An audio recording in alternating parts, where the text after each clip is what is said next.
आप सभी पाठकों का अभिनंदन। जीवन में कभी कभी हम दो राह पर खड़े होते हैं जब खुद के लिए सही निर्णय ले पाना मुश्किल होता है। आज की कहानी भी एक महिला डॉक्टर की आप बीती है। आइए सुनते हैं। तब तक आप चैनल सब्सक्राइब कर लें। सुनो, तुम्हारा ये माया नाम मुझ पर जादू सा कर देता है। तुम्हारी ये हंसी, तुम्हारे गालों में पड़ते गड्ढे और ये कंचन काया, सच कहूँ तो तुम्हारे आगे मुझे कुछ दिखता ही नहीं। ऐसा कहकर अविनाश उसे अपने बाहों में भर लिया। जनाब, आपकी बीवी होने के साथ साथ मैं एक स्त्री रोग विशेषज्ञ भी हूँ।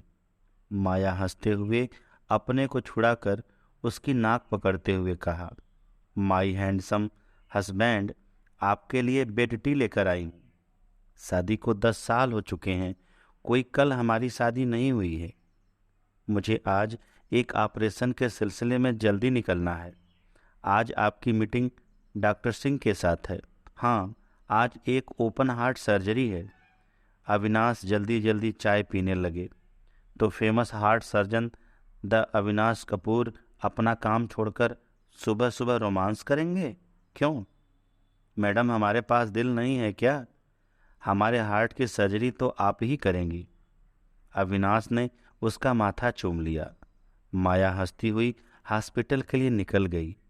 ड्राइव करते हुए सोच रही थी कि वो कितनी खुशनसीब है कि अविनाश उसके पति हैं।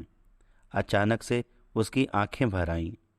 शादी को 10 साल हो चुके हैं, पर उसकी गोद में अभी तक सूनी है।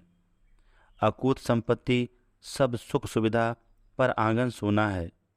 उसने अविनाश से बच्चा गोद लेने की बात की, पर वो चुप हो जाते हैं। उनकी नाराजगी के डर से वो कुछ नहीं कहती। आज जब तक उसने यूट्रस रिमूव सर्जरी खत्म की, तब तक लंच टाइम हो चुका था। सोच रही थी कि वो चाय के साथ एक सैंडविच खा लेगी। माया, पीछे से डॉक्टर शोभना ने आवाज़ दी। मुस्कुराते हुए वह बोली, चलो साथ में चाय पीते हैं, आजकल बहुत बिजी हो। उसने मुस्कुराते हुए कहा, नहीं, ऐसी कोई बात नहीं है। दोनों अच्छी दोस्त थीं। चाय की चुस्की लेते हुए शोभना बोली, आजकल तुम क्लब नहीं आती? बस यूं ही थकान हो जाती है। फिर शाम का वक्त रोज तो नहीं, पर कभी कभी अविनाश के साथ गुजरता है। वो बहुत बिजी रहते हैं, पर जिस दिन जल्दी आते हैं उस दिन घर का उनका इंतजार करना अच्छा लगता है। तुमसे एक बात कहनी थी, गलत मत समझना। आजकल अविनाश और डॉक्टर दीपिका की दोस्ती पर लोग कई तरह की बातें कर रहे हैं। कुछ कलीग्स ने मुझसे भी कहा।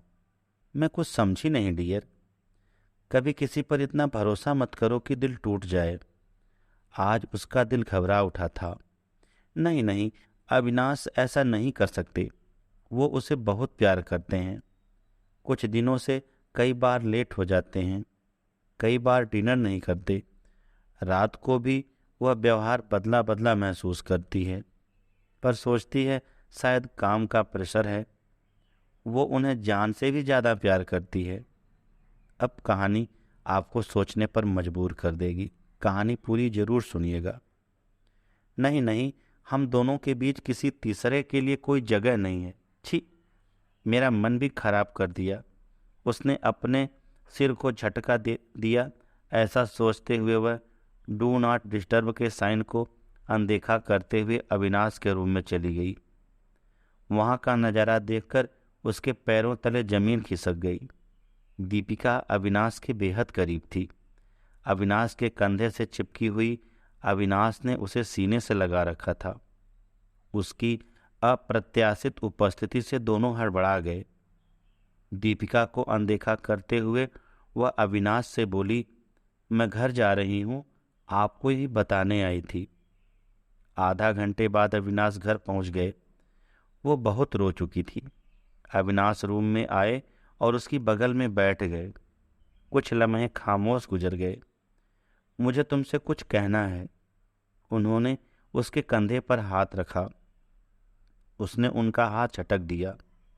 माया, दीपिका और मैं तो धोखा देने की क्या जरूरत थी?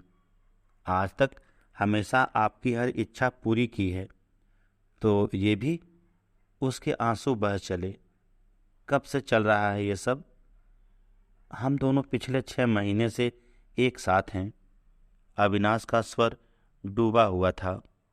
वो मेरे बच्चे की माँ बनने वाली है। क्या? अचानक से अपने आंसू पोंछकर वो हंस पड़ी। अविनाश हैरत में उसे देखने लगे।